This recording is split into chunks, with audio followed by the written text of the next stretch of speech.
So hello friends, we are starting with a new chapter of class 12 D and F block elements. D block elements कौन से होते हैं? Transition elements होते हैं और F block elements को हम बोलते हैं inner transition elements. D block elements में D ऑर्बिटल प्रोग्रेसिवली फिल्ड हो रहा है 4 लॉन्ग पीरियड्स में और यह है ग्रुप 3 to 12 के. F block एलिमेंट्स में 4f और 5f ऑर्बिटल्स प्रोग्रेसिवली फिल्ड होते हैं. जो 4f वाली सीरीज होती है उन्हें लैंथेनॉइड्स बोलते हैं और जो 5f वाली सीरीज होती है उन्हें एक्टिनॉइड्स बोलते हैं. एक्चुअली तो F ब्लॉक वाले एलिमेंट्स थर्ड ग्रुप के मेंबर होते हैं, लेकिन इन्हें थर्ड ग्रुप से निकाल के हमने नीचे प्लेस कर दिया है दो कॉलम्स में, लैंथेनॉइड्स और एक्टिनॉइड्स. ऐसा हमने इसलिए किया है ताकि एक तो पीरियोडिक टेबल का एक स्ट्रक्चर मेंटेन रहे, दूसरा हमें सिमिलर प्रॉपर्टीज़ वालों को सिमिलर कॉलम में अरेंज करना था. तो इनकी सिमिलर प्रॉपर्टीज़ होती हैं, तो यहाँ से हमने 14 एलिमेंट्स ग्रुप 3 के बाद निकाले 2 सीरीज़ में से और नीचे लैंथेनॉइड्स और एक्टिनॉइड्स प्लेस कर दिया. डी ब्लॉक एलिमेंट्स अगर हम बात करें तो ये कहाँ बीच में आते हैं. ये एक तरफ एस ब्लॉक एलिमेंट्स हैं, एक तरफ पी ब्लॉक एलिमेंट्स हैं और उसके बीच में हमारे पास डी ब्लॉक एलिमेंट्स होते हैं. They lie between the most electropositive S block and most electronegative P block elements in the long form of the periodic table. D block elements का नाम D block क्यों है? क्योंकि इसमें जो लास्ट इलेक्ट्रॉन होता है वो पेनल्टीमेट शेल के D ऑर्बिटल में होगा. अल्टीमेट शेल कौन सा होता है? लास्ट वाला. पेनल्टीमेट सेकेंड लास्ट, मतलब n-1 शेल के D ऑर्बिटल में लास्ट इलेक्ट्रॉन एंटर कर रहा है. Now the question is that why D block elements are known as transition elements. क्योंकि हमने देखा कि क्या है, ये S और P के बीच में है पीरियोडिक टेबल में और इनकी प्रॉपर्टीज़ भी क्या होती हैं, इंटरमीडिएट होती हैं S और P के बीच में. तो एक तरह से एक ब्रिज बना रहे हैं. S से P में जो चेंज है, जो ट्रांजिशन है, ये उसको रिप्रेजेंट कर रहे हैं. So actually the properties of D block elements lie in between those of S block and P block elements and represent a transition from them. कि कैसे S से लेके P में जो S ब्लॉक एलिमेंट्स हैं वो बहुत ज़्यादा केमिकली एक्टिव मेटल्स होती हैं और जो P ब्लॉक होते हैं वो लेस एक्टिव मेटल्स होती हैं. तो उनमें जो चेंज है ये उस चेंज को रिप्रेजेंट कर रहा है. एक तरह से उनके बीच में एक ब्रिज है, इसलिए हम इन्हें क्या बोलते हैं, ट्रांजिशन एलिमेंट्स बोलते हैं.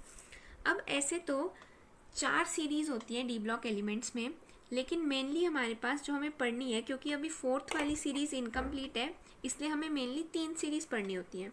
जो फर्स्ट ट्रांजिशन सीरीज़ है वो है 3D सीरीज़, क्योंकि इसमें 3D सबशेल में इलेक्ट्रॉन्स प्रोग्रेसिवली फिल होते हैं और ये 4th पीरियड का पार्ट है. ये शुरू हो रहा है स्कैंडियम से atomic number 21 and goes up till zinc atomic number 30. 4D series second transition series है. इसमें 4D सबशेल में इलेक्ट्रॉन्स प्रोग्रेसिवली फिल हो रहे हैं और ये 5th पीरियड का पार्ट है. इटीरियम एटॉमिक नंबर 39 से कैडमियम एटॉमिक नंबर 48 तक है. 5D सीरीज़ स्टार्ट हुई एटॉमिक नंबर 57 से, लेकिन जैसे हमने क्या बात की थी कि यहाँ से 4f वाली सीरीज़ निकाल के हमने लैंथेनॉइड्स में प्लेस किए. यहाँ से 14 एलिमेंट्स निकाल दिए. अब हैफनियम से एटॉमिक नंबर 72 से ये स्टार्ट हो रही है और मरकरी एटॉमिक नंबर 80 तक ये जा रही है. 60 सीरीज़ एक्टीनियम एटॉमिक नंबर 89 से शुरू हुई. फिर अगेन हमने यहाँ से 5f सीरीज़ निकाल ली 14 एलिमेंट्स और ये रदरफोर्डियम एटॉमिक नंबर 104 से कॉपरनीशियम एटॉमिक नंबर 112 तक जा रही है. तो इस तरह से अगर हम काउंट करें तो हमारे पास टोटल 40 ट्रांजिशन एलिमेंट्स हो गए. Now their general electronic configuration is n-1 d1 to 10 to ns1 to 2. लेकिन इसमें बहुत सारी एक्सेप्शनल इलेक्ट्रॉनिक कन्फिग्रेशन हमें देखने को मिलती है, जो कि मैंने यहाँ लिख दी है. Now what is the reason behind this. अगर हम देखें ना तो मोस्ट इनमें क्रोमियम है, जैसे कॉपर है, मॉलिब्डेनम है, पैलेडियम है, सिल्वर है, गोल्ड है. इन सब में हम क्या देख सकते हैं, इन सब में तो हम एक जस्टिफिकेशन क्या दे सकते हैं कि हमने एक लॉजिक पढ़ा हुआ है हाफ फिल्ड और completely filled. are relatively more stable.